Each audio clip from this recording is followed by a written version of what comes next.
So I had this split where I wanted to have some kind of social conscience and impact potentially without losing the deepest sense of myself and the fact that I exist and the fact that I will die and the fact that somehow I have to make a life as long as I'm alive.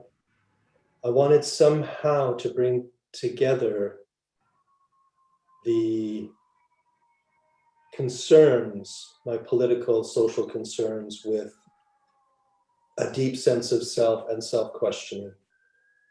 And the one thing that seemed to bring those two things together was focusing. Because focusing allowed me to bring to myself a radical, open, inclusive attitude where every aspect of myself was important. Within myself, there was never a majority rule. Within myself, you would never take a vote. Within myself, the strongest voice, even a bullying voice, could never shout down the weakest, most scared part of me.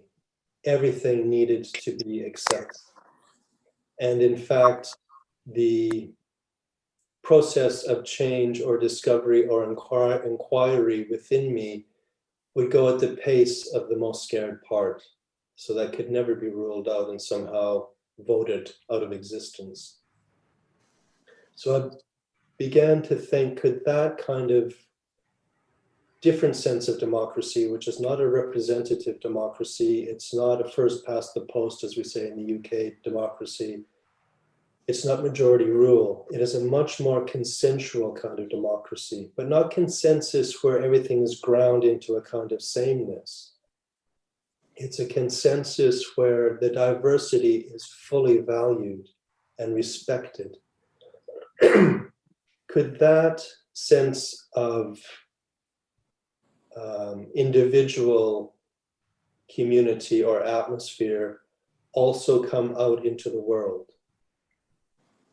Could I have relationships based upon that? Could I be in organizations that worked that way? Is it possible that an institution of some kind could actually work on the same principles that I find inside of myself if I do something like focusing? So that was my question. And here's where I want to read just a few different things. Some of the